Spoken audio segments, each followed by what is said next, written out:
Saludos cordiales y bienvenidos en una ocasión más a estas charlas de FacMac que con tanto cariño preparamos semana tras semana para intentar traeros temas que no podéis escuchar en otro sitio o por lo menos enfocarlos de forma que no sean las que enfocan en todas partes, ¿no?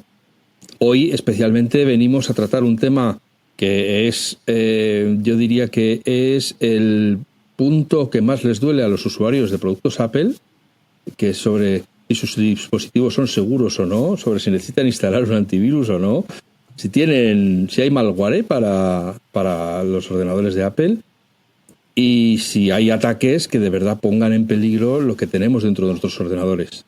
Como sabéis, no somos de opinar, no somos gente de bar, de opinar en la barra del bar con opiniones maximalistas, sino que siempre nos gusta traer expertos que sepan de lo que hablan y que hablan de lo que saben.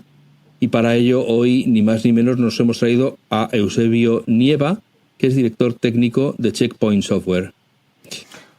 Vamos a saludarles a Eusebio y a Juan y empezamos la charla. Buenos días, buenas tardes, buenas noches. Eusebio, Juan, bienvenidos a las charlas de FacMac. ¿Cómo estáis? Buenas noches, buenas tardes, buenas madrugadas, a la hora que lo escuchéis. Pues muy bien. Espero que sea productiva la charla y que por lo menos aprendamos todos un poquito más. Juan, se te ha olvidado activar el micrófono. Es que no quiero molestar, entonces me pongo el mute para... Como le suenan mucho las tripas, pues lo tiene que silenciar, porque si no se oye todo el rato. Oye, buenos días, buenas tardes, buenas noches y encantado de tener en esta ocasión a este ilustre invitado. Eusebio, yo creo que ya puedes venir a grabar con nosotros cuando quieras porque ya has pillado cómo hay que saludar. En cualquier horario, en cualquier momento, ya nos has pillado el truco. Cualquier mes, puedes venir cuando quieras. De hecho, voy a añadir otra cosa que a la gente le gustará porque es la hora que es y estamos grabando. Sí. Siempre estamos en punto. Y el día que es, que eso también, ¿eh? El día que es. Hasta el mismo día. Hasta el mismo ese día. Día en el que estás, ese día es el que estamos.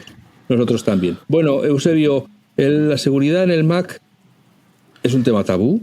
Bueno, todos a ver. Decimos que somos seguros, que a nosotros que podemos ser transmisores, pero no nos contagiamos. Y últimamente estamos viendo noticias de que pues parece que ya empieza la gente, los malos empiezan a interesarse por el mundo Apple, porque claro, la cuota de mercado de Apple sigue subiendo. ¿Qué hay de verdad y qué hay de mito en esto de que los Macs son seguros? Bueno, vamos a ver. Es cierto que cualquier entorno con menos usuarios y con menos, o digamos, entorno más cerrado, con menos posibilidades de ser atacado, porque al final el número de aplicaciones son menores, pero luego veremos que también eso también es ciertamente un poco de mito. Lo que sí es cierto que en uno de esos entornos, pues al final es más difícil ser vulnerable. Eso no quiere decir que el sistema sea seguro, sino que el interés de los atacantes no está tan centrado, ¿de acuerdo? Tenemos que tener en cuenta que los atacantes en general, yo siempre digo, son vagos. Y vagos significa que lo que intentan es maximizar el retorno de su inversión. Y su inversión invierte en tiempo, dinero y recursos en intentar sacar rédito. ¿Cómo sacan rédito? Pues atacando plataformas que tengan muchísimos usuarios o atacando plataformas en las cuales los usuarios puede que estén más o menos informados acerca de o menos acostumbrados a los peligros que existen. Aunque yo creo que eso es prácticamente completamente igual en cualquiera de las plataformas de las que estamos hablando, que los usuarios siguen estando, o espero que estén concienciados de que todos somos objetivos. Entonces, que decir que un sistema es más seguro, yo creo que es casi circunstancial. Yo estoy convencido de que la plataforma Apple, si tuviera prácticamente el mismo volumen que otras plataformas, sería igual de atacada. Tiene otros mecanismos para defenderse, pero sería igual de atacada.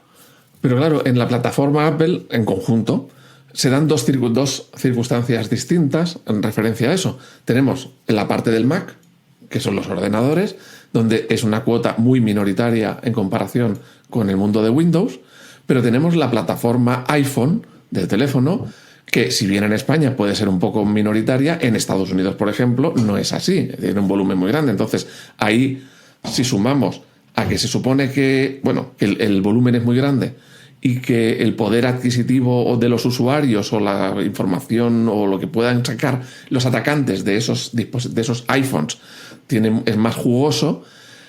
Si bien en el Mac podría ser más residual porque hay pocos usuarios, tal y cual, en el iPhone sería lo contrario, o sea, es el objetivo principal, ¿no? Sí, pero hay que tener en cuenta una cosa, y es la plataforma iPhone frente a otras no está tan fragmentada. Entonces hay una parte importante que nosotros siempre decimos en nuestros consejos de ciberseguridad, que es los dispositivos tienen que estar actualizados siempre al último nivel de parches. Que esto es algo que sí ocurre mucho más fácilmente en el entorno Apple que en el entorno pues Android, por decir, el otro competidor.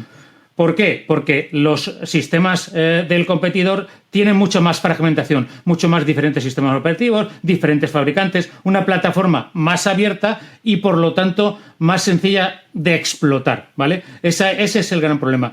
Sin embargo, hemos visto que, por ejemplo, algunos de los ataques más complejos o más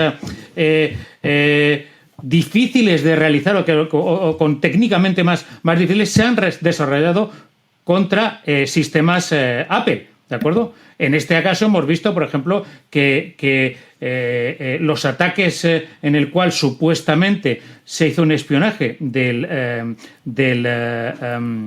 presidente del gobierno, por ejemplo, por sin ir más lejos, que era o supuestamente era un dispositivo Apple, pues también han utilizado un ataque muy complicado y han utilizado además vulnerabilidades del propio sistema. ¿Quiere decir eso que es más seguro, menos seguro, más? La verdad es que al final todos los sistemas son explotables y lo que tenemos que tener son una serie de normas de higiene de uso de estos dispositivos o de uso de Internet para que minimicemos el impacto de esos ataques, ¿de acuerdo? En cualquiera de las plataformas al final es así. O sea, digamos que partes de una premisa o inicial, que no es suficiente, pero inicial, que como la plataforma de iPhone está mucho menos fragmentada, hay menos versiones y menos variedades y se actualiza todo, digamos, más a la par. El número de posibilidades de ser atacado es menor, bueno, intentos de ataque sí, pero de que no se pueda defender es menor que la plataforma que tiene muchas variantes, muchas versiones, muchos dispositivos distintos, donde muchos a lo mejor no han llegado a ser actualizados y por ahí se cuelan a lo mejor los ataques. Y hay otro factor importante que es el número de tiendas y la posibilidad de que tú instales en dispositivos no Apple, pues de tiendas o desde cualquier sitio en Internet una aplicación.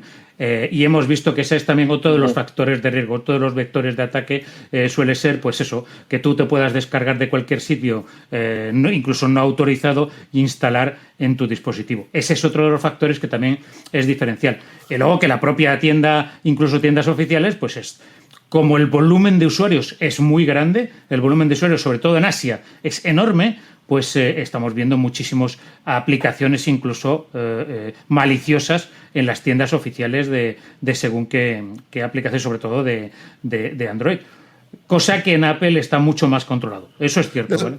Aquí también sueltas otro punto que dices, el iPhone o el iPad son más seguros que el Mac por el hecho de que la entrada de aplicaciones está mucho más controlada.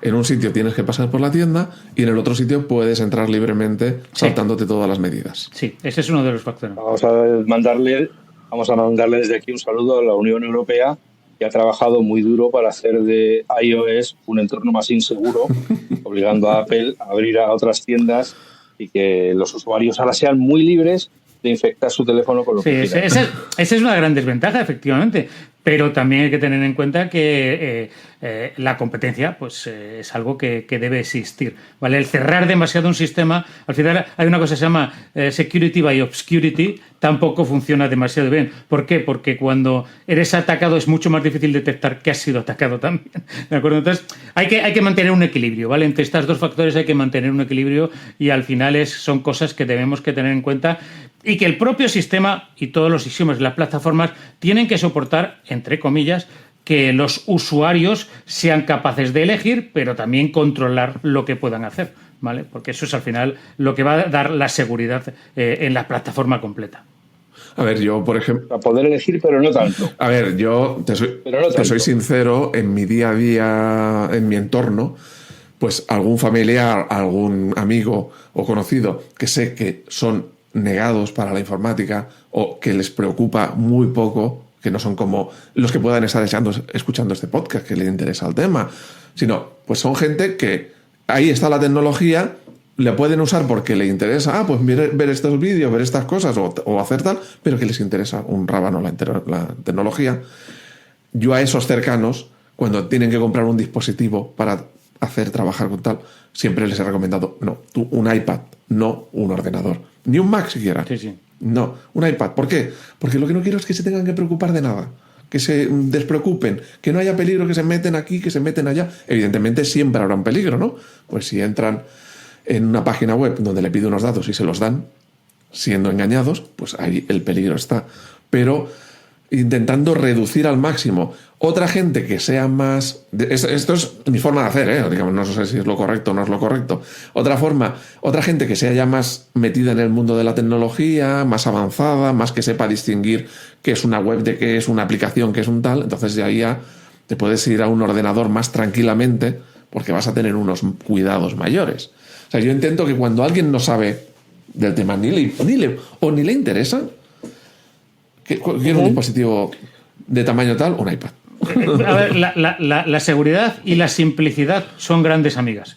O sea, cuanto más simple sea lo que puedes hacer o cuanto más cerrado esté lo que puedes hacer, más seguro es el dispositivo porque es más fácil controlar la seguridad. Entonces, cuanta más complejidad haya, mucho más difícil es controlar esa seguridad, pero es por definición. Además, son enemigos, complejidad y seguridad son enemigos de toda la vida, siempre ha sido así. Entonces, lo que tenemos que tener en cuenta es que los sistemas más simples, por definición, pues son más fáciles de securizar, son más fáciles de hacerlos seguros. Y eso es algo que si el sistema propio no te permite hacer según qué cosas, pues al final no puedes recibir un ataque que se aproveche de eso. Pues esa es al final una de las cosas que debemos tener en cuenta. Vamos a ver, vamos a volver de momento la pista a los usuarios de Mac. En general, yo creo que nos podemos catalogar dentro de la familia de los felices ignorantes. Es decir, compramos un Mac, es Unix, se supone que tenemos usuarios que impiden el acceso al núcleo duro del sistema y vivimos felices y contentos viendo cómo pasan los documentos de Word, de Excel, de tal, diciendo, ahí lo llevas. Si tiene algo, topa a ti. Bueno, ¿cómo está el tema de la seguridad en el mundo Mac? Concretamente, los ordenadores de escritorio. Bueno, lo que estamos viendo es que a medida que está ganando cuota de mercado, el número de ataques se multiplica. De hecho, creo que ha subido en el último año de un 10 a un 15% el número de ataques que hemos registrado en dispositivos Mac, ¿de acuerdo? O sea, dependiendo de las fuentes, pues anda por ahí un 10-15% en un año.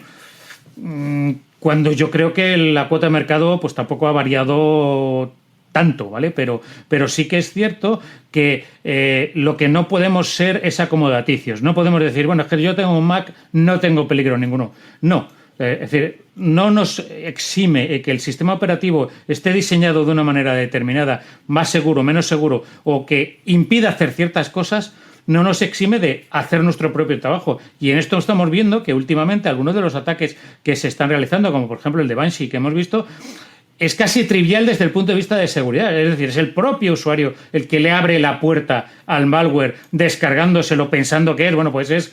el truco aquí o el cebo es que los usuarios se lo descargan pensando que es un cracker para la licencia de no sé qué programa o es un programa desprotegido y al final lo que estás haciendo es realmente instalando un malware tú mismo. Estás metiendo, tú estás haciendo la función del virus de meter el mal en tu casa. Claro. Pero antes de que sigas has dicho, han crecido el número de ataques. Cuando hablas de ataques, ¿se refiere a que han tenido éxito o que son intentos o que son variedades de ataques? Es decir, cuando hablamos de ataque antes existía, vamos a hablar de un troyano y ahora hay 15, por ejemplo, o había 7 y ahora hay 15, pero no quiere decir que hayan conseguido atacar a mucha gente o a poca. O cuando dices que han crecido el número de ataques es que han conseguido infectar a la víctima. Vale, por eso es esa variación. En algunos casos lo que hacen las estadísticas es de variaciones de infostealer o variaciones de malware encontradas en el lo que llaman en el mundo, en el campo, exacto. Esa es una de las estadísticas. Otras... Pero quiere decir que tengan éxito o no, sino que hay variedad. Claro, pero cuando hay más variedad, hay dos factores. Primero, que hay más interés, y segundo, que hay pues es posible que haya más fragmentación entre los atacantes. Eso quiere decir que hay más atacantes. ¿Vale? Más atacantes intentando exacto. Abrir la puerta. ¿Vale? Atravesar otras estadísticas. Estamos diciendo, para hacer el ejemplo para el público, que hay más ladrones por la calle. Todavía no hemos hablado si han conseguido entrar en casa, pero que por la calle hay más ladrones. Sí, eso sí que sin duda lo estamos viendo. Luego, en términos de número de ataques, es muy difícil hablar de número de ataques exitosos, ¿vale? Vale, claro. O sea, el número de ataques ya sería: el ladrón viene hasta la puerta de casa e intenta forzar la cerradura. Todavía no hemos llegado a si ha conseguido forzarla o no. Está intentando abrir la puerta. Vale. En el caso para determinar si el ataque es exitoso es prácticamente imposible, primero porque los datos casi no existen. Es decir, hay muchas, sobre todo en el caso de las empresas, que son las que más datos dan. En el caso de las empresas, muchas de ellas, pues... Ahora, cuando entre NIS 2, que es una ley que está pendiente de ser implementada en España, van a tener la obligación de decir si han sido atacados y si han tenido una brecha de seguridad, pero por ahora esa obligación no existe. Entonces es muy difícil hacer esas estadísticas, ¿de acuerdo? Excepto en el caso de ataques que se denominan de ransomware. Ransomware es un tipo específico de ataque en el cual el atacante entra a la empresa o en el ordenador de quien sea, sí, de quien sea, lo cifra. Generalmente buscan empresas porque lo que hacen es cifrar todos los datos de la empresa previamente, sacan los datos, los cifran y publican. Para nuestros oyentes que puedan no estar, es decir, o sea, no estar familiarizados, es que entra el bicho en tu ordenador y no es que te estropee el ordenador, sino que hace que tus datos siguen ahí, pero los modifica de tal manera que tú no eres capaz de usarlos. O sea, tú no puedes aprovecharlos. Siguen ahí, pero no eres capaz de usarlos. En algunos otros casos incluso hacen algo que es sin cifrado, es decir, lo roban y lo borran. Los roban, o sea, se llevan el dato y te lo borran. Entonces, ahora el dato lo tienen ellos. Exacto. O sea, hay veces que el dato sigue estando en tu equipo, pero es inaccesible, y otras veces que se lleva el dato y te lo quitan. Exacto. Y piden rescate por él. Eso es. Claro, la duda de todo secuestrado. ¿Hay que pagar?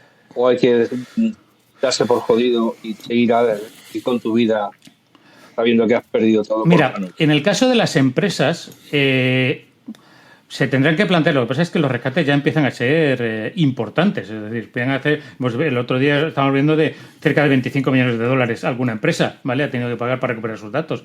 El problema es que un usuario normal hasta ahora sí era el objetivo de esos ataques, pero ya está dejando de ser. Si ha sido objetivo de ese ataque, lo más probable es que tus datos ni siquiera estén disponibles, ni que hemos visto ya casos en los cuales ni la clave que ellos mismos te dan la han programado de tal manera, tal chapucera, que ni siquiera vale para recuperar tus datos. Entonces, la esperanza de recuperar tus datos una vez que hayas tenido este ataque, a menos que haya sido alguno de los grupos de ransomware muy, muy especializados o muy profesionales, porque lo hace. Profesionales. Serios. Claro. Los ladrones como Dios manda. Sí.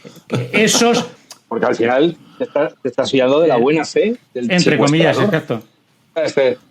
Claro, ¿cómo sé que no me vas a matar? No lo sabes. Hay que pagar y luego ya veré si te mato. Ese es el ¿no? problema. Ese es el problema. Entonces, es decir, tú puedes pagar, además, por medios que no se pueden trazar, que no se pueden seguir muchas veces, y que no vas a poder recuperar el dinero, pero es que en muchas ocasiones hemos visto incluso que no se pueden recuperar los datos. Incluso aunque tenga la buena voluntad de intentar darte la contraseña o la clave, a veces que han perdido la clave o que la clave es otra o que el sistema de cifrado no ha funcionado bien por lo que sea. Entonces, yo lo de pagar, sobre todo en usuarios, lo veo complicado. Es la última esperanza, pero lo veo complicado. O sea, si has llegado a ese punto, te puedes hacer un poquito la idea de que tenías los datos en un disco duro, se te ha caído a la calle y ha pasado un camión por encima. Lo mejor que puedes hacer es una cosa que todo el mundo se olvida, que es un backup. Es decir, si tú tienes tu información en una copia aparte, te da igual que te los roben porque los tienes tú. Exacto. Y ya eres inmune. Vale. Ya eres inmune a ese problema. Lo que puedes hacer es perder tiempo, perder unos días de trabajo desde la última vez que hiciste una copia de respaldo. Pero por lo menos sabes que la inmensa mayoría de tus datos las tienes segura. Y esa es otra, hacer una copia de respaldo en un dispositivo y desconectarlo del sistema, porque si el sistema es atacado, lo primero que hacen es intentar cifrar todos los discos que tienen conectados. Extenderse, digamos, claro. ¿no? Claro, entonces, si tú tienes el Mac, pues estamos en el Mac, podría pasar con el Windows igual. Enchufas un disco duro USB al lado, haces la copia y dejas el disco duro enchufado. Lo más probable es que si llegas a entrar esa infección, te estropea el disco duro principal y el disco duro que tienes enchufado. Por lo tanto, la copia no sirve para nada. Pues eso es uno de los... Igual que en las grandes empresas tienen siempre, cuando hacen copias o respaldo de datos, tienen zonas ignífugas para que si hay un incendio puedan recuperar los datos, etcétera, etcétera, pues en este caso es lo mismo. Tiene que tener un sistema completamente desconectado de manera que puedas recuperar tus datos en el caso de... Y a ser posible... Pues si quieres evitar pues que te roben el ordenador, que entren en tu casa y te lo lleven, pero que puedas recuperar los datos, porque para ti los datos es lo más importante, tenerlo en otra habitación o escondido en algún sitio. O sea, es todo ese tipo de cosas. Al final, las medidas contra los ataques tienen que ser coherentes con el tipo de ataque que quieres ser capaz de enfrentar, al cual te quieres enfrentar. Claro. Vale, entonces, nos has explicado al inicio de este tema del ransomware que estábamos hablando de un ataque en concreto, Banshee creo que lo has llamado, para no detalles más, pero que la entrada, digamos, de este ladrón en casa, por el ejemplo que yo estaba poniendo, es que el propio usuario lo ha metido en casa. Es decir, es como si estuviéramos que viene el ladrón por la calle, yo le abro la puerta y le digo, pasa, pasa. ¿Por qué? Porque nos ha engañado. Se ha hecho pasar por otra cosa, se ha hecho pasar por un vendedor de aspiradoras, por ejemplo, ¿no? Y entonces nosotros le hemos creído, le hemos dejado entrar y lo hemos metido nosotros. En este caso, este ataque que estábamos hablando, que ahora nos vas a contar más, dices, es el propio usuario el que se ha bajado el programa y lo ha ejecutado y lo ha puesto en marcha. Y, o sea, pensando que era otra cosa. Y ahora una pregunta clave que yo siempre he tenido la duda. ¿Es necesario que para que ese troyano, ese programa malicioso, haga daños, le pongamos la contraseña de administrador? En el caso de Banshee, sí. ¿Vale? O sea, si yo no le pongo la contraseña de administrador, no me hará el daño. No hará todo el daño, ¿vale? Pero sí que hace daño porque cuando está ejecutándose en tu sistema con tus permisos, va a hacer... Hace daño en el alcance que tiene tu usuario. Exacto. Vale. Que es básicamente lo que hace este sistema, es un infostealer. Es decir, sí, venga, que estamos hablando de él y no... Es un ladrón de datos, básicamente es un ladrón de datos, que lo que hace es coge, una vez que lo ejecuta el usuario, lo primero que hace es ver si está en un entorno virtual. ¿Por qué? Porque una de las defensas de las compañías generalmente es, antes de dejar que sus usuarios ejecuten cualquier cosa, lo ponen en lo que llaman un sandbox, un entorno virtual, lo ejecutan, ves si hace algo raro y si no hace nada raro, venga, pues lo puedes pasar para adentro. Entonces, mira a ver si está en un entorno virtual y si está en un entorno virtual no hace nada, de manera que evita el ser detectado en ese tipo de entornos. O sea, digamos, voy a mirar si me están mirando. Eso es. Y si veo que me están mirando, me porto bien, no hago nada para que me dejen pasar. Exacto. Lo segundo que hace, que ya lo ha dejado de hacer, porque, y es curioso, pero antes lo hacía, ahora no, es mirar a ver si el lenguaje principal es ruso.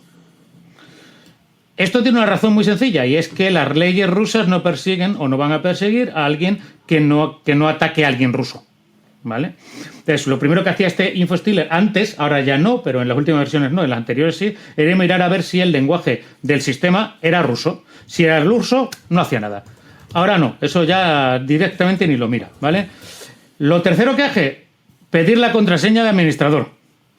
¿Cómo? Pues con en el mismo entorno, de hecho ejecuta un script Apple para pedir la contraseña de administración diciendo, oye, para ejecutar este software necesito la contraseña o los permisos, no tienes los permisos necesarios, ponlo exactamente igual que te lo pediría. Es decir, para el ejemplo que sigo poniendo a nuestros oyentes, me viene a casa y me dice, déjame las llaves de casa. Y se las damos. Y se las damos. O sea, ya podemos tener una cerradura. Pero no hagan nada malo, no rompan nada. No, si yo vengo aquí a hacerte un favor. Vengo a ayudarte. Entonces, tienes ahí una cerradura, te has gastado una puerta blindada, una cerradura buenísima y le das la llave al ladrón. No solo pide la contraseña, es decir, la pide la contraseña, sino que además chequea, a través de un sistema oculto, chequea que la contraseña es válida. Y si no es válida, te la vuelve a pedir. ¿Vale? Hombre, o sea, es decir, simula como si tú quisieras, pues, o sea, instalar un programa. Claro, instalar un programa, legal. exacto. Legal. Entonces, una vez que ha hecho eso, que no lo necesita, pero si lo tiene, pues forma parte de los datos que roba. Lo que empieza a hacer, lo que empieza a hacer es recopilar información. ¿Qué información recopila? Todas las cookies de los diferentes navegadores. Está centrado en atacar sobre todo navegadores basados en Chromium, ¿vale? Vale, párate un segundito. Es que me gusta ir poquito a poco, sobre todo para los que no estén familiarizados.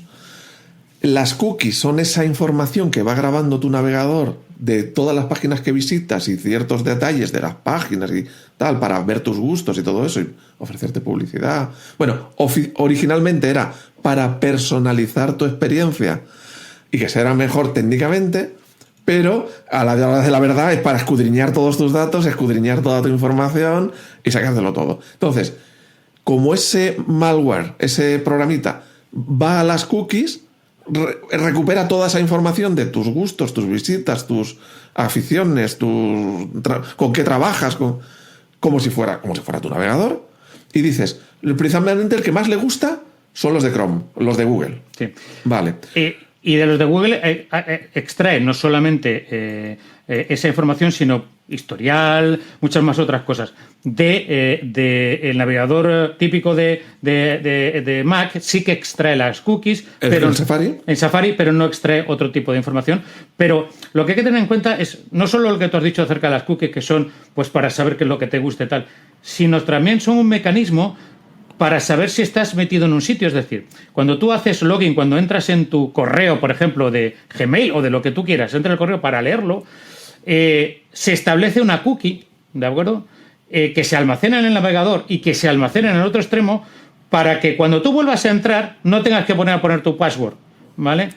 Y esa información de acceso está en una cookie. Está en una cookie. Entonces, eso lo que quiere decir es que si no ha expirado, la próxima vez el atacante podría utilizar esa cookie para entrar en tu sesión de correo o de cualquier otra web en la cual te hayas autenticado. Entonces, ese es el gran problema. Por eso muchos servicios, sobre todo en empresa, esa cookie, ese inicio de sesión no te vale mucho tiempo. Exacto. Y te obligan cada ciertos días a volver a ponerlo como medida de seguridad, porque si alguien te roba esa cookie, que no dure mucho. Sí, porque además no es, o sea, lo recomendado es que los sistemas chequeen que esa cookie solo se utiliza desde un único sitio, pero en muchas ocasiones pues no se chequea y entonces el propio sistema es vulnerable ante este ataque de estar, digamos, logado desde o entrar desde diferentes sitios con la misma señal, ¿vale? Otra de las cosas que hace este InfoStealer es recopilar información general del usuario, recopilar todos los ficheros Word, Excel, ficheros del usuario que estén en su directorio, también cuidado, y esto es importante, las carteras de cibermonedas que tenga el usuario, ¿de acuerdo? Cuando hablas de esas carteras no estás hablando de la cartera donde guardas las contraseñas, no. Estamos hablando de criptomonedas. Exacto, estamos hablando de criptomonedas. Ahora no me sale el nombre, la más famosa. El wallet, bueno... Bitcoin es la más famosa. Sí, o sea, el que tiene monedas virtuales las tiene en una cartera que se llama y lo que va a hacer es voy a por ellas, a ver si saco pasta, ¿no? Exacto. Lo que hacen es intentar robarlas, pero también, y otra de las cosas que hace es descargarse el llavero de Mac, ¿vale? El fichero donde está... El llavero es donde tenemos todas las contraseñas. Eso es. Vale, pero ¿eso no es seguro? ¿Ese llavero no es seguro? Sí, o sea, pero ¿puedes hacer algo con él? Pero si le hemos dado la clave... Ah, claro, se la acabamos de dar antes. Claro. Y aún así hay ataques que se denominan de fuerza bruta, ¿vale? Sí, que van intentando probar combinaciones y por eso nos dicen, poned contraseñas que tengan símbolos complicadas, largas, mayúsculas, minúsculas. Claro.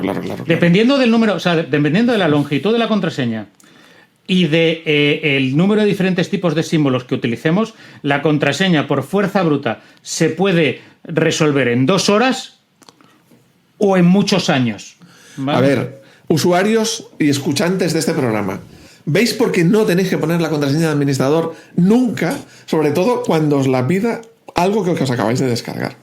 Porque ya no solamente permitís que el programa haga más daño dentro, sino que además si te roba el sitio donde tienen las contraseñas, pues le habéis dado la contraseña para abrir donde están las demás contraseñas. Entonces, nunca le pongáis la clave de administrador a un programa que os habéis bajado de por ahí. Sobre todo si no es un sitio muy, muy claro y muy seguro. O sea, yo aquí diría, la primera recomendación para usuarios de Mac es bájate la aplicación de la tienda, si está en la tienda. Y si no, que al menos que sea de un sitio de reputación. Es decir, si es el Office, que sea de Microsoft. Si es el Photoshop, que sea de Adobe. Pues si te lo bajas por otro sitio, puede ser que venga con regalito. Y cuando te pida la contraseña de administrador, se la das, pues te estás exponiendo totalmente.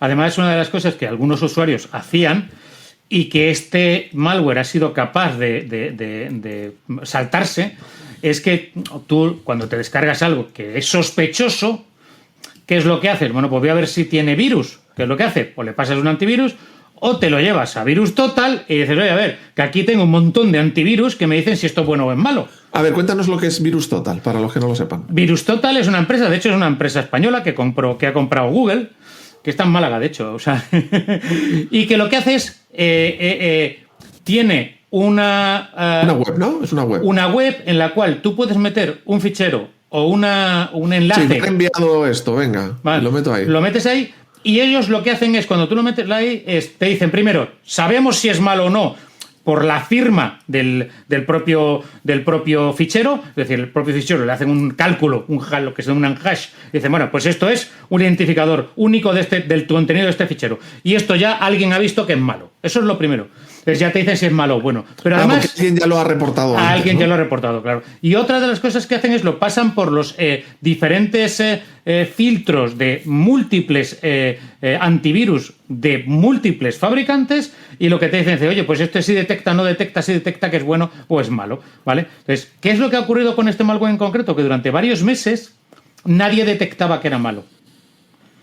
Porque... Volvemos a repetir el nombre, Banshee, ¿verdad? Banshee. Uh-huh. Nadie detectaba que era malo. Porque lo que habían hecho era cifrar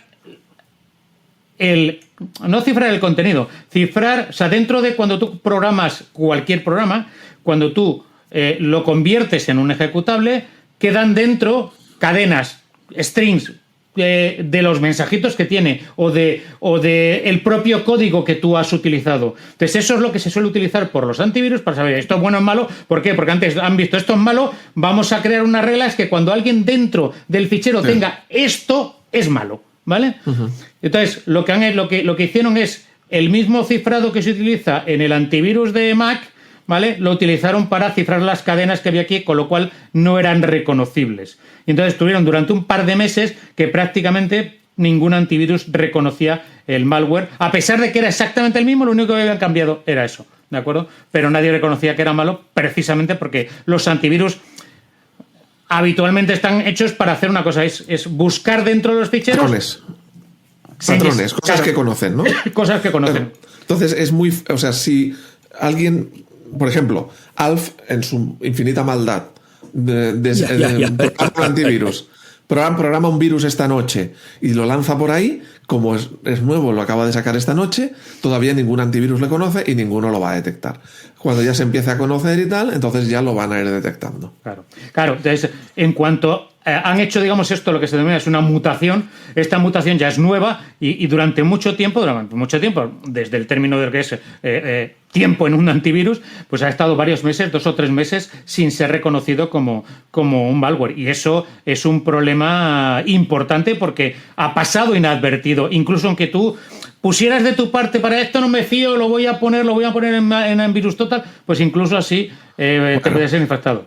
Ese que no se fía ya sabe un poquito. Sí. Ya no es el ignorante total de informática que yo te decía, ya sabe un poquito. Dices, ojo, me estoy bajando el Photoshop ilegal o este parche para desbloquear el Affinity y dice, voy a mandarlo a Virus Total, que me va a decir si hay peligro o no. no hay peligro, venga para adelante. Y ahí, raga, cae de morros. Bueno, nos has dicho, mira cookies, coge las carteras de criptomonedas, coge incluso las carteras de, o sea, el llavero. Los llaveros, porque entiendo que el llavero de Apple es uno de ellos, que tiene el sistema operativo, pero hay navegadores de terceros que tienen sus propios llaveros, como el Google Chrome y tal, también va por ellos, entiendo. Va por toda esa información que le puede reportar un ataque más sencillo, a posteriori va por ella. Vale, coge información de los llaveros. ¿Qué más? Bueno, hemos dicho, se ha hecho inmune para que no lo detecten los antivirus. Y yo creo que ya está bien con eso, ¿no? No, pero lo que todavía no sé, porque hemos hablado de muchas cosas, Banshee en concreto, luego, ¿qué te hace? Una vez ha sacado eso, ¿te cifra los datos o algo o no? Simplemente te roba información, pero tú aparentemente no ha pasado nada. Esto es lo que denominan infostealer, no es un ransomware, es decir, no cifra, sino que lo que hace es robarte la información. Y no te borra, no te hace que el ordenador funcione mal, no aparecen cosas en la pantalla.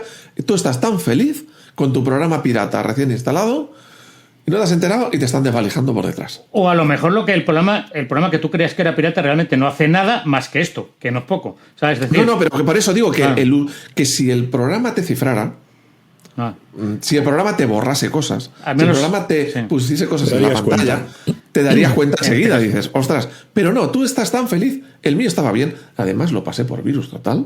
No había nada. Y puedo usar mi programa piratilla y me ha ahorrado mis 40 euros de la Affinity. Claro. Y mientras tanto, te están desvalijando todo por detrás. Ese es el problema, que estás yendo a sitios. Bueno, realmente el problema también es que no esto que te lo descargues de un sitio que no sabes lo que... lo que hemos detectado es que te lo descargas de GitHub. O sea, que es el sitio donde es repositorio de ficheros y de datos, que es además muy... De fiar. Claro, es un repositorio en el cual hay muchísimos datos de mucha gente y muchos de fiar, ¿vale? ¿Qué pasa? Que estos utilizan ese mismo repositorio para dejar sus bombitas de manera que el usuario se las descargue de manera inadvertida. Claro, entonces... Perdona, cuenta. Es que ahora mismo no lo estáis viendo, pero mientras estaba hablando Eusebio, le estaba dando un ataque de tos. Ay, sí. Y estamos sufriendo por su vida porque no sabemos si va a caer en cualquier momento. Muerte a micrófono cerrado. Oye, Eusebio, una pregunta que siempre he querido hacerle a alguien. Los fabricantes de antivirus son los que programan los virus, ¿verdad o mentira? Mentira. Claro, ¿qué vas a decir? Entre otras cosas, porque, ¿sabes? Porque por una razón muy sencilla, no hace falta. Ya hay bastante quien lo haga, ¿no? No hace falta, no es necesario. No es necesario. No es necesario. Los fabricantes de seguridad no es necesario que hagamos perrerías. Con las que hay por ahí fuera ya hay suficiente, de verdad. Además, cada vez estamos viendo grupos más profesionales. De hecho, al principio de la guerra de Ucrania, hubo un grupo de ransomware bastante conocido, bastante fuerte, que es el grupo Conti, que se posicionó a favor de Rusia, ¿vale? Y entre los componentes de su grupo pues, había algunos ucranianos. ¿Qué es lo que hicieron estos ucranianos? Filtraron la información de comunicaciones, es decir, los chats de todo el grupo entre sí. Y nosotros hicimos un análisis de, a ver, si con esto podemos sacar la organización y quiénes son y tal. Y sacando, analizando los chats, pudimos ver que se organizan exactamente igual que cualquier empresa. Es decir, tienen un manager, un director general, tienen gente de recursos humanos, tienen programadores y sabemos lo que cobran, desde diferentes niveles. O sea, se organizan exactamente igual que una empresa, tan profesionales como ellos. Y eso es lo que tenemos que tener en cuenta, que no son aficionados, ¿vale? No son aficionados. A ver, pero, Eusebio, antes Alf estaba diciendo, son los mismos que hacen los virus. Y me he acordado, voy a hacer un poquito de abuelo cebolleta, yo tengo un pasado también, pasado oscuro. Todos tenemos un pasado, Juan. Yo antes había sido usuario de Windows. Entonces, yo tenía la costumbre, que no había otra solución, de formatear mi ordenador cada 2 meses para que funcionara mínimamente bien. Y entonces, cuando acababa de formatear, le instalaba... Creo que era el Norton Antivirus o el Norton Utilities de la época. Tal. Y me acuerdo que cuando acababas de instalar, le instalabas el Norton y y le ponías a revisar, estoy hablando de 2003, 2002, tal, y ya te aparecían no sé cuántos problemas. 20, 30, 50. Digo, pero si está acabado de instalar el Windows de cero. Que no era de un origen pirata, era de un origen bueno. O sea, el disco era una copia, era un original. Original. Ya estaba, o sea, digamos, ya estaba lleno de problemas, digo. Y entonces había esa duda que decía Alf, ¿realmente estos problemas existen de verdad? ¿O está justificándose el Norton de que me has comprado por algo y ha valido la pena la compra? Pero aquí hay que pensar que el virus cero, el virus madre, es Windows en sí mismo. O sea, es un queso gruyère lleno de agujeros que nunca se han molestado en tapar. Bueno, hay que tener en cuenta una cosa que es cierta. Es decir, un problema grave en los sistemas de seguridad, en prácticamente todos, y los antivirus no son exentos de este problema, es el problema de los falsos positivos. ¿Vale? Es el problema de... ¿tú qué prefieres? ¿Un sistema que parece que funciona porque es muy ruidoso, te dice muchas cosas, o un sistema que siempre está callado, que te va a funcionar una vez, pero esa vez que te funciona... Lo que pasa es que tú dices, es que hasta ahora no me ha dicho nada, lo mismo esto que no sé si funciona. Claro, o no vale para nada, ¿vale? Entonces... Eso también es una táctica, en algunas ocasiones es una táctica de marketing, en la cual pues es mejor decir muchas cosas sospechosas que por lo menos se vea que estoy haciendo algo, ¿vale? Porque sí, que justifique que digas, he pagado o vale la pena pagar por. Claro, es que el usuario también es muy... O sea, no tenemos memoria, además sí tenemos pasado, pero no tenemos memoria. Y para las cosas buenas no tenemos memoria, para las malas sí. Es como la copia de seguridad. Se supone, si la cosa va bien, que no la tienes que usar en la vida. Entonces estás gastando dinero en discos, en NAS o en lo que sea, para algo que no te sirve para nada, porque si todo va bien, nunca la vas a usar. Pero es como el seguro del coche, es algo que no quieres usar. Tienes que tenerlo, lo tienes, pero no lo quieres usar. Y nadie lo quiere usar. Entonces, a cabo del año he tirado el dinero. No. Pero si lo pensamos bien, es lo correcto. Es haberlo tirado, es lo mejor que nos puede haber pasado. Todos los seguros, todas las formas de seguridad son así. Eusebio, cuéntanos un poco más de Checkpoint Software, porque llevamos ya un rato hablando, estás aquí hablando con autoridad, y yo creo que la gente tiene que saber qué hacéis y por qué estás aquí hablando, que no traemos a cualquiera, ¿eh? ¡Ojito! Que venir aquí está muy cotizado. Bueno, pues mira, Checkpoint somos una empresa de ciberseguridad que lleva más de 20 años en el mercado, de hecho eso es desde el 91, o sea, casi más de 30 años. Es una empresa que se dedica exclusivamente a ciberseguridad. De hecho, nuestro fundador fue el inventor del cortafuegos de Internet, ¿de acuerdo? Es el primer cortafuegos de Internet, tal y como se conceptúa con el sistema que vemos hoy en día, fue nuestro fundador. Y a partir de ahí, pues la empresa ha evolucionado y sobre todo lo que damos es cobertura a empresas, que son nuestros clientes principales, y de todo tipo de herramientas de ciberseguridad. Herramientas de ciberseguridad, pues estamos hablando de para el puesto de trabajo, para los sistemas móviles, para la red y los accesos de red, las VPNs, los accesos remotos, etcétera. O sea, y a eso nos dedicamos. No hacéis antivirus solamente, sino diferentes tipos de soluciones para dar seguridad a ordenadores y a móviles, entiendo también, por lo que has dicho. Sí, móviles también. Y uno de las herramientas de seguridad que has hablado es un firewall. Para la gente que no sepa así en sencillo, ¿qué es un firewall? Bueno, un firewall es algo muy sencillo. Es la puerta de entrada de Internet a tu... Perdón. La puerta de entrada desde Internet a tu casa. Lo he pegado. Es decir, tú le dices a un firewall, le dices, yo quiero que me vigiles todo el tráfico de mis usuarios cuando salen a Internet para ver qué están haciendo, si están yendo a sitios a los que no deben ir, si están descargando cosas que no se deben descargar, ¿de acuerdo? Y también para que yo, como compañía, pues tengo unos servicios web, como banco, pues doy empresas o como una empresa de hacer compras, pues doy compra por Internet, etcétera. Bueno, pues todo eso, hacerlo seguro para que no se me cuele nadie que no debería colarse. ¿Vale? Pues eso básicamente es un cortafuegos, es la puerta de entrada desde Internet hacia tu compañía y viceversa, la puerta también de salida de tus usuarios a Internet. Y ese tráfico, como generalmente es uno, es el que nosotros nos encargamos de controlar, porque es la única manera. Al final, tú en tu casa solo tienes una puerta para salir. Tienes varias ventanas, pero solo puedes salir por una. Pues en casi todas las empresas al final lo que tienen es cada oficina tiene su puertecita, o incluso algunas lo que hacen es salir por la oficina central, pero utilizan un cortafuegos para controlar todo ese tráfico. Es un segurata en la puerta, para ver quién entra y quién sale. Básicamente. De lo que has contado, deduzco que sois una multinacional. Somos una multinacional, efectivamente, estamos en prácticamente todos los países de Europa y del mundo, porque al final nos dedicamos a proteger sobre todo empresas, y es una empresa que tiene más de ¿cuántos somos ahora? Creo que éramos 8.000 empleados, 8 o 9.000 empleados en todo el mundo, y prácticamente el 40% de esos empleados está en I+D, o sea, está en investigación y desarrollo en la sede central, que están precisamente intentando averiguar qué es lo que está pasando, están investigando malware para analizarlo y poder así crear mejores defensas, no solo que valgan para ese malware, que también, sino para todos los posibles malware relacionados. Al final de eso aprendemos nosotros también. A ti te hemos presentado como director técnico, cuéntanos qué hace un director técnico.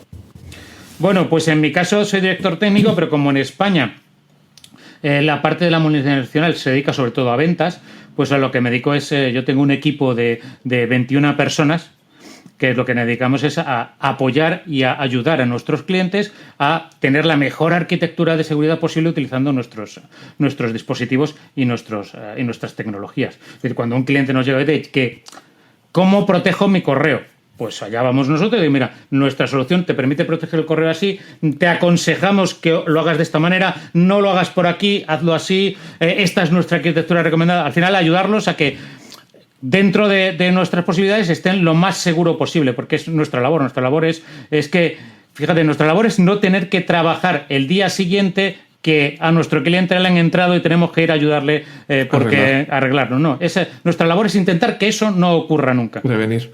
Y habéis dicho que trabajáis principalmente para empresas. Sí. Tenemos también para usuarios, tenemos productos para usuarios. De hecho, ZoneAlarm, que fue en su día uno de los... ¿Eso lo he tenido? ¿Lo he tenido? ZoneAlarm fue uno de los primeros cortafuegos, de los primeros antivirus de Internet, pues es parte de nuestra compañía, ¿de acuerdo? Lo he usado. Y seguimos teniéndolo. Lo que pasa es que el foco principal, como decía, es prácticamente el 90% de nuestro negocio es empresas. Vale, y has dicho una cosa, dice, el correo. El correo es muy utilizado en la empresa.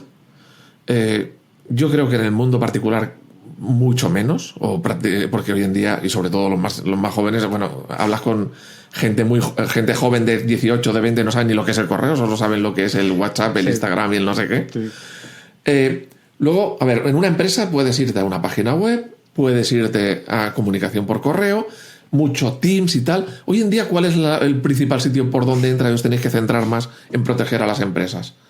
¿Por correo, por comunicaciones tipo chat del Teams o del Google o del no sé qué, por las visitas a la web? Eso ha ido cambiando, ¿de acuerdo? Antes, hace unos 3 años, 4 años, el 60% de los ataques a los usuarios venían por la web y un 40% por correo. O sea, cuando tú ibas a una web te colaban algo. Sí, y ahora se ha invertido. Ahora el 60% aproximadamente viene por el correo. O sea, el vector de entrada suele ser el correo. Entonces es uno de los sitios en los cuales nosotros intentamos que se centren las empresas, prácticamente todas, obviamente saben que este es uno de los grandes problemas, y que se centren en proteger el correo. Obviamente los accesos a Internet, o los accesos web, pero el correo a día de hoy es uno de los grandes vectores de entrada, porque es una herramienta de negocio universal. ¿De acuerdo? Todo el mundo, oye, mando una invitación, incluso para utilizar Teams, te mandan la invitación para tener la reunión de Teams por correo. Entonces, pues al final es lo que prima, y es una de los atacantes saben que esa es uno de los vectores de entrada, y eso es algo que es ubicuo, está en todas las empresas y todo el mundo quiere atacar. Entonces vosotros, por ejemplo, hacéis un software que protege el correo, ¿pero qué es? ¿Un software que está en el ordenador del usuario o es un software que está en el servidor de correo de la empresa y se encarga de vigilar todo lo que entra por ahí?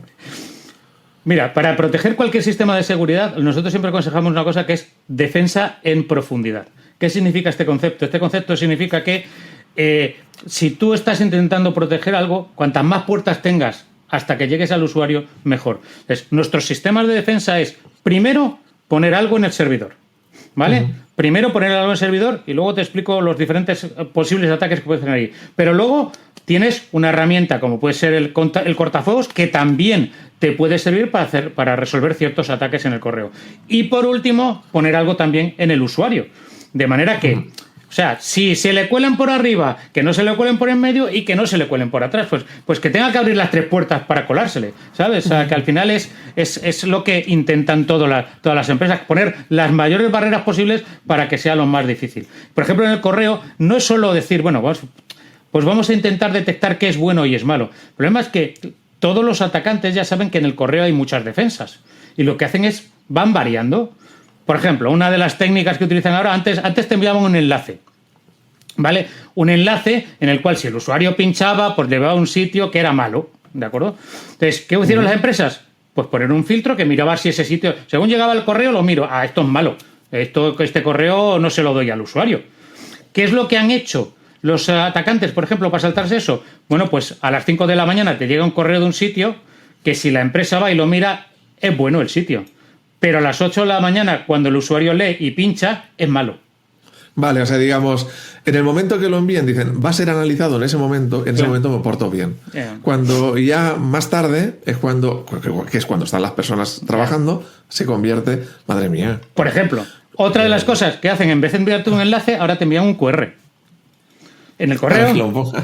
Para que lo ponga. Claro, si no tienes una buena herramienta de defensa en el móvil, pues es posible que tu usuario pique. Entonces, que al final un QR es un enlace, solamente que lo usas a través de una cámara. Claro. Vale, o bueno, pues ya no te envían un QR, ahora te envían, en vez de enviarte un QR en un gráfico, lo que te hacen es te envían un QR hecho con letras, ¿vale? Con símbolos ASCII, ¿vale? Por ejemplo, no lo había visto, o sea, están empezando, o sea, cada vez varían más. Otra de las cosas que hacen es, bueno, pues yo sé que si tú te mando un adjunto que es malo, el sistema de correo lo va a quitar. Bueno, pues le voy a mandar un adjunto en un zip, en un fichero comprimido, con contraseña. Para que el propio sistema de defensa tuyo no pueda saber, software no pueda ver lo que hay dentro y por lo tanto no te pueda proteger. ¿Qué es lo que hacemos nosotros? Nosotros se lo pasamos al usuario y le decimos, oye, te ha llegado este adjunto. Como no me des la clave y puedo examinar lo que hay dentro, no pasa hacia adentro. ¿Vale? Entonces le preguntamos al usuario la clave porque habitualmente... Miro yo primero, claro, y luego te lo doy.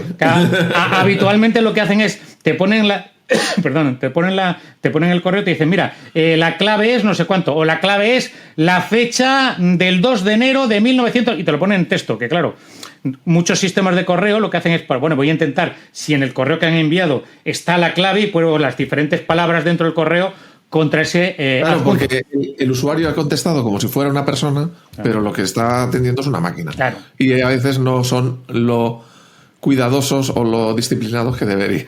Entonces, lo que hay que tener en cuenta es, o sea, la única cosa que es el correo y las herramientas de correo tienen que evolucionar a la misma velocidad a la que evolucionan los atacantes. Estáis todo el día persiguiendo, todo el día. Oye, y cuando mañana vaya nuestro oyente a su trabajo y encienda su ordenador y mire ahí en los iconos esos típicos, por ejemplo, abajo a la derecha en el Windows y tal, ¿cómo sabe que está utilizando una aplicación vuestra para protegerse? ¿Cómo se llama? ¿Cómo lo va a ver?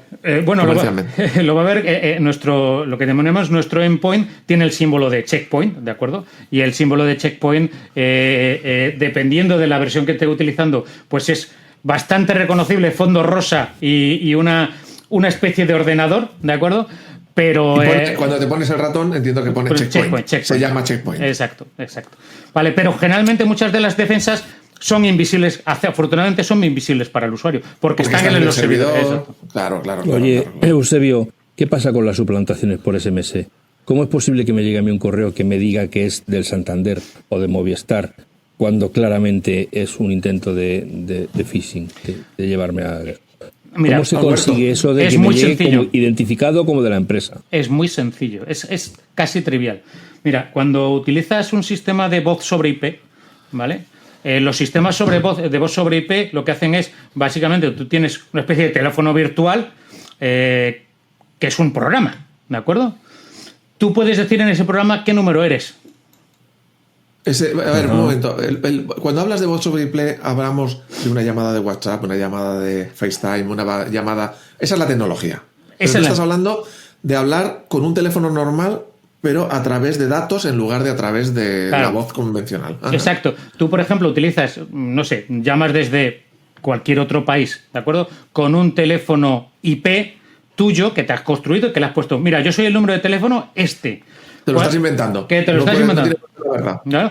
Cuando llega al otro extremo, que es el que transforma esa voz sobre IP en una línea terrestre, en un normal. Teléfono normal, que tú eres el número no sé cuánto, venga, sí, pues este es con el que identifica la llamada es con ese número. Y puede habérselo inventado. Claro. ¿Por qué? Porque... puede haber suplantado el de Movistar o el de Santander. El de que ellos quieran, exacto. Esa es una de las técnicas que utilizan, que es trivial. Es absolutamente. ¿Y no hay solución para eso? No hay una... Sí, pero lo tendrían que comprobar que realmente el que lo envía es el número llamante. Pero no es fácil, o sea, es decir, en Internet sí que existe lo que son los certificados para autenticar quién te está conectando y a dónde te estás conectando. En el mundo de la voz sobre IP eso es más complicado y además es más costoso. Entonces no suele tener esas tecnologías implementadas y es que es muy sencillo porque son generalmente gateways internacionales, es decir, son pasarelas en las cuales se reciben llamadas IP, pues a lo mejor de China, de India, de no sé dónde, y son miles de llamadas. Y esa comprobación al final implica que tú tengas que tener un servidor enorme o más pequeñito solo por tener que hacer esa comprobación. Y entonces, en el caso de... O sea, se pueden hacer pasar por otro número, pero en el caso de SMS a veces no es un número, a veces es una palabra. Por ejemplo, BBVA. Por ejemplo, me llegaba uno de...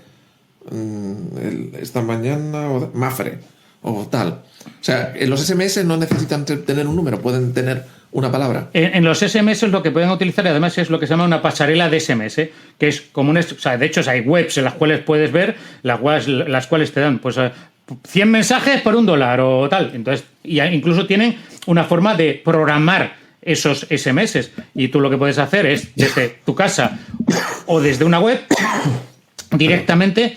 desde tu casa, desde una web, directamente poner lo que tú quieras, el texto que tú quieras, quién es el identificador, porque no lo comprueban ellos directamente. Y yo mando un mensaje y digo, soy Endesa. Sí. Y cuando llega al teléfono destino, dice, mira, este nombre, yo ya tengo otros mensajes de este remitente, los junto todos y te aparecen en la misma cadena. Claro. A ver, si no han conseguido falsificar el número de teléfono, puede que te queden en otra carpeta, pero si los pones por texto, por identificador de llamada, pues es que el problema es que es trivial, es muy fácil de hacer y las pasarelas de SMS que no tienen por qué estar en España, que pueden estar en cualquier otro país, pues no se preocupan de controlar quién es que el que está realizando ese SMS es quien realmente dice ser. Bien. Porque además tampoco tienen forma de hacerlo. O sea, que Apple, cuidado con los SMS. Apple estaba pensando en implementar algún tipo de sistema de verificación, para que las propias empresas estuvieran como verificadas, para que el que les llegue con el sellito de verificado, y por lo tanto me imagino que si te llega a otro sitio, pues no tendrá ese sello. Sí, eso por ejemplo se está haciendo ahora en el correo, para que las empresas se preocupen de que esté más autenticado cuando el correo es suyo y cuando no lo es, que sea más seguro, ¿vale? Pero en el SMS, bueno, pues al final, desgraciadamente el SMS es una tecnología que parecía que estaba muerta, pero está más bien es muy difícil de enterrar, o sea, porque no sigue siendo utilizado, porque es un sistema, era probablemente el ancho de banda más caro que existía en cualquier línea telefónica, porque para enviar muy poquitos bytes o muy poquito texto te costaba casi tanto como varios minutos hablando, pero sí sigue siendo utilizado. Hay otras formas de tener un poco más de autenticación. Lo que pasa es que al final pasa por plataformas más centralizadas, que es dejar en manos de otros las comunicaciones. Ya veremos cómo evoluciona. De momento, como se usa como medida de seguridad del famoso doble factor para identificarse, no es que solo que no muera, sino es que cada vez yo creo que se usa más. Yo recibo montones de SMS por la verificación en 2 pasos. Bueno, hay varios sistemas. El otro sistema es la aplicación de autenticación que va generando un código único. De todas formas, tampoco es muy problemático que te puedan falsificar el número, porque al final el sistema, si el número no coincide, no te va a dejar entrar. Y además, es algo... Si te llega un mensaje de estos no solicitado, yo siempre digo lo mismo. Comunicaciones no solicitadas siempre son sospechosas. Siempre hay que tomarlas como sospechosas. Si tú no has pedido algo y te dicen, oye, que tienes una factura, oye, que tienes una... De momento, sospecha. Y luego ya veremos si es verdad o mentira, pero de momento No te sospecha. han entregado el paquete porque está pendiente de la aduana. Sí, eso. Ya. Uno de los... Porque tú nos has hablado de amenazas que vienen de un software que hace un mal, que te lo instala, o entra en tu equipo y hace daño. Hoy en día el principal problema de seguridad que tenemos con los dispositivos informáticos es ese tipo de amenaza o es el típico robo de datos. Es decir, tú tienes tu sistema, tu teléfono perfectamente seguro, no ha entrado nadie, pero te han enviado un enlace a través de un SMS o de un correo. Tú has ido a una web que te pensabas que era auténtica y le has dado tus datos. Es decir, la seguridad de tu dispositivo no se ha violado en ningún momento, está perfectamente seguro, pero has sido tú el que le has ido a entregar tus datos a otro. ¿Sabes si hay más problemas de seguridad a día de hoy porque te infectan softwares que te hacen daños o porque te roban los datos así engañando al usuario? A ver, aquí las estadísticas también, pero sí que hay un acuerdo entre todos los fabricantes prácticamente que hacemos estadísticas que casi la inmensa mayoría de los ataques en empresas o a los usuarios empiezan con un phishing. ¿Vale? O sea, engañando, con intención de engañar al usuario. Exacto. Lo que hacen es que el usuario es el eslabón más débil. Roban una contraseña. El otro porcentaje, que tampoco es despreciable, son vulnerabilidades. ¿Vale? Vulnerabilidades, es decir, que un software tiene un defecto y no lo tienes actualizado, pues picas, ¿de acuerdo? Y luego también están las aplicaciones maliciosas, ¿vale? Que luego, si quieres, hablamos de esas, sobre todo en los móviles. Pero el phishing es uno de los vectores principales. ¿Por qué? Porque no necesitas prácticamente no necesitas nada. No necesitas ser un genio a la hora de crear una web. De hecho, ahora con las inteligencias artificiales, algunos de los consejos que antes dábamos de cuidado, porque si vienen con fallos de escritura o que se expresan mal o tal, eso ya casi ha desaparecido, porque la inteligencia artificial te ayuda a los atacantes precisamente a que eso lo disimulen mucho mejor. Entonces, eso es algo que tenemos que tener en cuenta. El principal problema que se tienen que preocupar nuestros usuarios no es... O sea, el punto número uno no es que su sistema sea seguro, sino que ellos no se dejen engañar. Exacto. Exacto, porque además... Pero para eso también incluso... O sea, todo el mundo puede ser engañado al final, ¿vale? Todo el mundo puede picar, sobre todo si una mala tarde la tiene cualquiera. Una mala tarde la tiene cualquiera. Entonces, una de las cosas que yo digo también es que hay que tener cierta higiene personal a la hora de utilizar Internet que impida que limite los daños lo más posible. Como, por ejemplo, no reutilicemos contraseñas, por favor. O sea, que las contraseñas sean lo más complejas posible, pero además que no las reutilicemos. ¿Por qué? Porque no es lo mismo utilizar la contraseña X para entrar en Google, que es una gran empresa que probablemente tiene sus sistemas securizados, tiene sistemas de seguridad, a entrar en Pipas la Perleta, ¿sabes? Que es una tienda que tú le das los datos y tienes la misma contraseña que tienes en Google o que tienes en tal sitio, y si le roban a esa empresa los datos, resulta que tienen tu password, tu contraseña, para entrar en 1000 otros sitios, porque no has utilizado una norma que es no reutilizar contraseñas. Y la otra pero el problema es que tú puedes tener tu sistema perfectamente seguro, tu iPhone inmaculado, vulnerable, pero te han robado el acceso no a ti, sino a Pipas, no me acuerdo qué. Pipas la Perleta.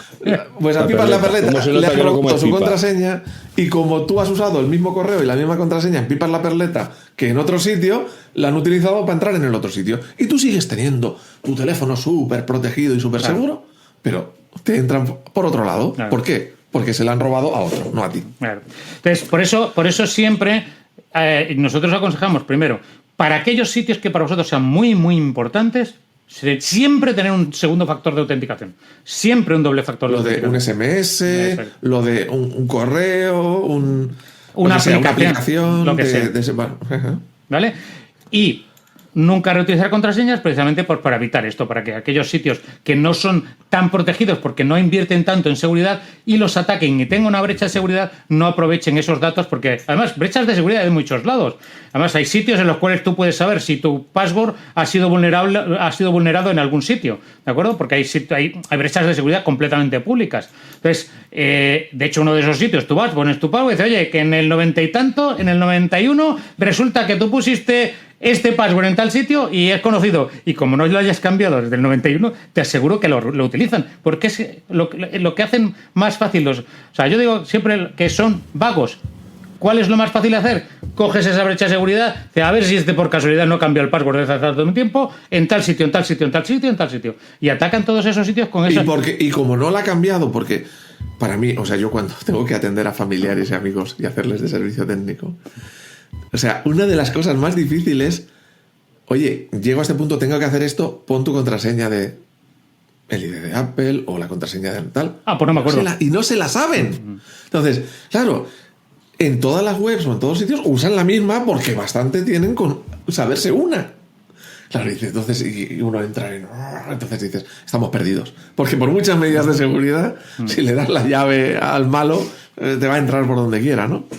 Ahí, las empresas de tecnología están intentando ir a tecnologías passwordless, ¿vale?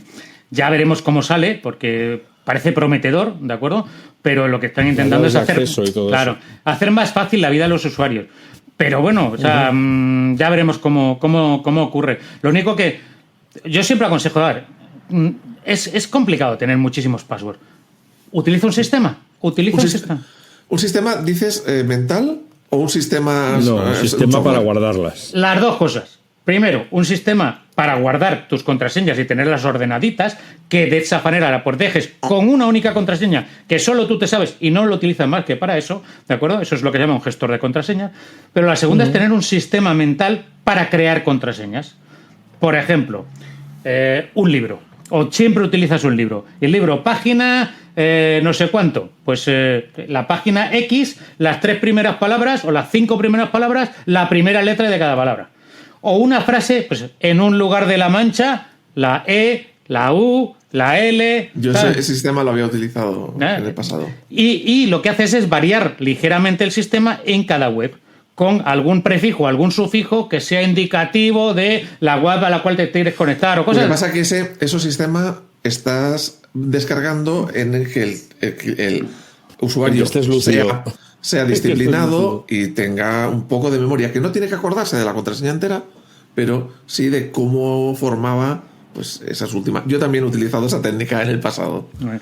Esa es Juan es un adalid de que le digas al Mac, es lo que nosotros manejamos, que te cree la contraseña segura. Ahora sí, en los últimos tiempos, ya desde hace 2 años o 3, por todos los sitios donde paso, no, géramela tú y guárdamela en el llavero. Esas contraseñas que son de 25 caracteres, pues claro, que se la inventa el él. Mac tiene todo eso que estamos hablando, lo trae ya de serie, trae el llavero de contraseñas, el llavero para guardar las contraseñas. Y entonces, y no solo eso, el usuario de la web o del servicio que sea, que normalmente es el mail, también le digo que se invente un mail en cada situación. Es un servicio que tiene Apple que se va inventando para cada servicio,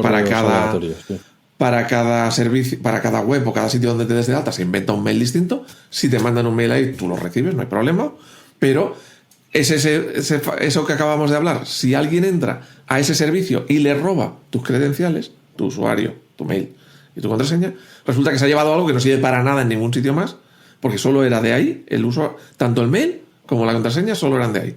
Entonces, digamos, ahí sería una manera cómoda, un gestor de contraseñas, una manera cómoda de que cada sitio tenga su contraseña y no se te haga imposible, porque si te tienes que acordar de todas, no te vas a acordar. Está claro. El único pero a ese sistema, cualquier sistema de gestión de contraseñas, es algo que es obvio, pero que no todo el mundo hace. El backup, por favor. El backup. Porque puedes perder todas tus contraseñas con una mala acción, con un pequeño desastre. Una copia de ese llavero.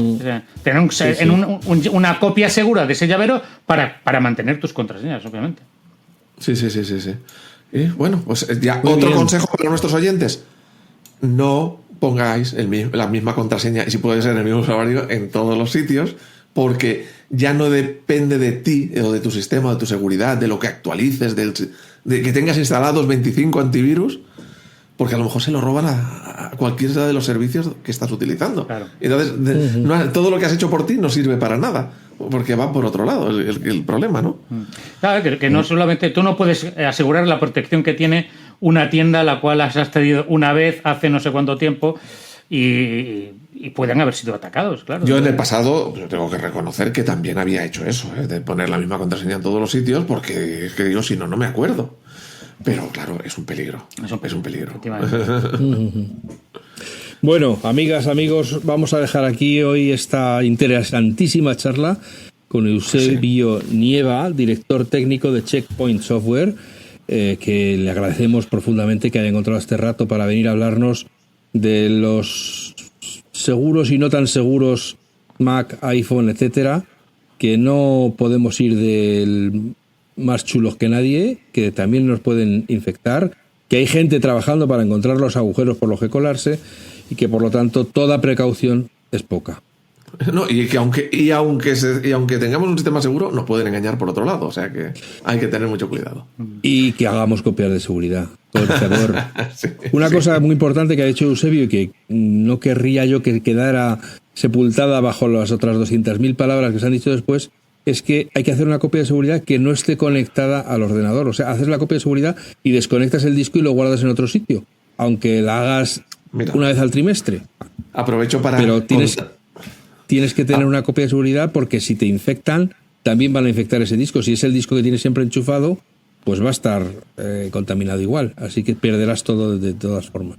Ahí yo tengo un comentario para los que sean un poquito más avanzados de cómo lo hago yo. A ver, ¿qué piensa Eusebio?